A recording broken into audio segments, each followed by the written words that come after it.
নমস্কার, সবাই ভালো আছেন তো? আমি স্নেহময়। আজ আপনাদের কাছে একদম একটু অন্যরকম রূপে। আপনারা যে চ্যানেলটি দেখছেন সেটি গল্প অল্প স্বল্প। আপনারা অনেকেই জানেন যে মানস ভ্রমণ নামে আমার একটি ইউটিউব চ্যানেল ছিল। কিছু টেকনিক্যাল কারণে সেই চ্যানেলটি ইউটিউব থেকে রিমুভ হয়ে গেছে। তো বহু মানুষ আমাকে মেসেজ করছেন, বিভিন্নভাবে জানতে চাইছেন যে তারা কেন এটা দেখতে পাচ্ছেন না। আমি আপিল করেছি যাতে আমার চ্যানেলটি ফেরত পাওয়া যায়, কিন্তু তার চান্স খুব কম। আর এত মানুষের ভালোবাসা, এত মানুষের সাথে যোগাযোগ, কমিউনিকেশন যা কিছু রয়েছে সেটা আমিও খুব মিস করছি এই কদিন ধরে। সেই জন্য এবার একটু অন্যভাবে আপনাদের কাছে এসেছি আমার এই নতুন চ্যানেল নিয়ে। এটি একটি গল্পের চ্যানেল, এটা কিন্তু দেখার চ্যানেল নয়। আমি যেমন এর আগে করতাম ব্লগিং চ্যানেল, এটি কিন্তু ব্লগিং নয়, এটি হচ্ছে গল্প পাঠের একটি চ্যানেল।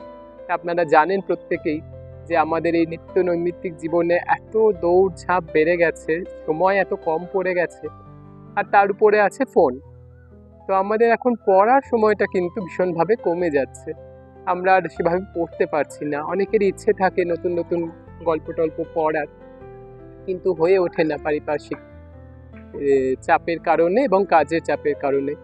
তো আমি সেই জন্য ঠিক করেছি যে আমি এরকম গল্প পাঠ করবো এবার থেকে আপনাদেরকে। আপনারা ইচ্ছা হলে সেটা শুনতে পারবেন, নিজেদের কাজের ফাঁকে হোক, যাওয়া আসার পথে হোক, কানে একটা হেডফোন লাগিয়ে দিলেন, দিয়ে শুনে নিলেন নিজেদের পছন্দ মতো গল্পটি। সেইভাবে নিয়ে আসার জন্য এখন আপনাদের কাছে আমি এই চ্যানেলটি নিয়ে আসছি।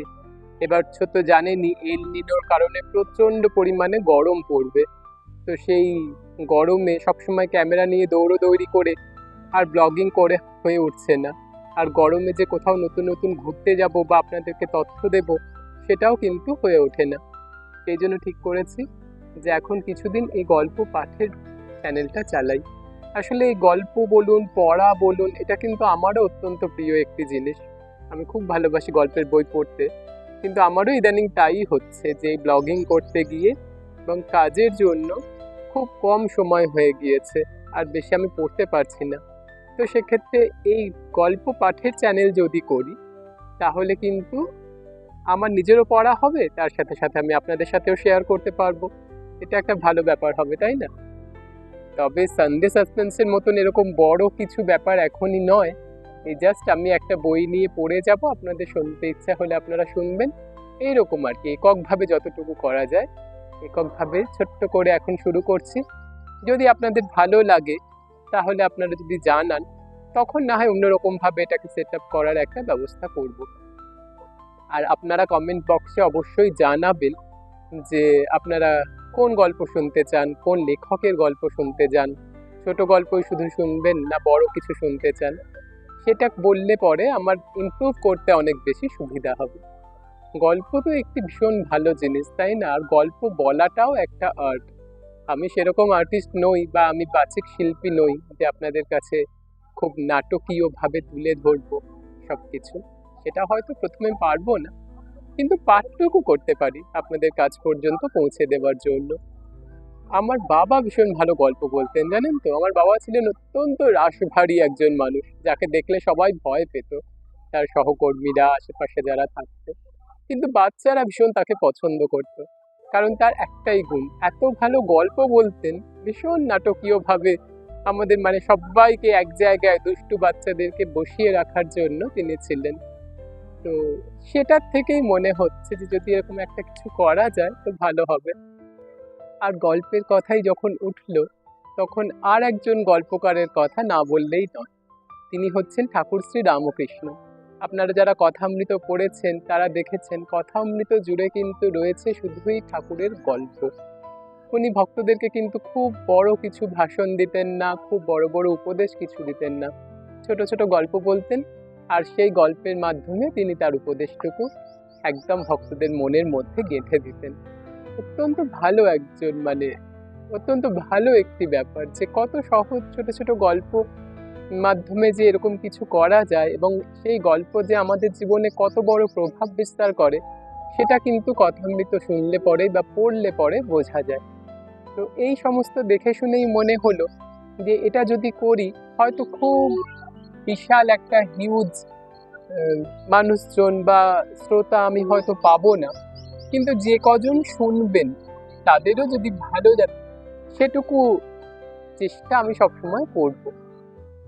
আপনাদের কেমন লাগছে না লাগছে সেটা তো আপনারা শোনার পরেই বলতে পারবেন, কিন্তু আমি খুব এক্সাইটেড। আমার শুধু মনে হচ্ছে এখন সেই ছোটবেলা থেকে যত প্রিয় প্রিয় গল্প পড়েছি বা শুনেছি সেগুলো সব বলে ফেলি।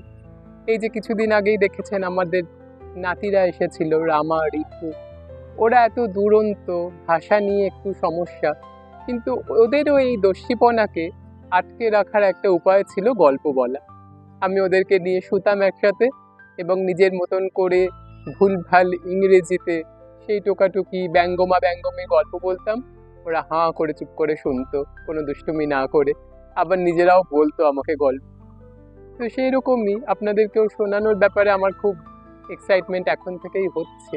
সেই ছোটবেলায় পড়া মহেশ, আরও নানান রকমের পুরনো দিনের যে সমস্ত লেখকরা রয়েছেন, রবীন্দ্রনাথ ঠাকুর, শরৎচন্দ্র চট্টোপাধ্যায়, বিভূতিভূষণ, আশাপূর্ণা দেবী, লীলা মজুমদার, এদের গল্প যেমন, তার সাথে সাথে এখন নতুন যারা লিখছেন তাদের লেখাও আপনাদের কাছে পৌঁছে দেওয়ার জন্য চেষ্টা অবশ্যই করব।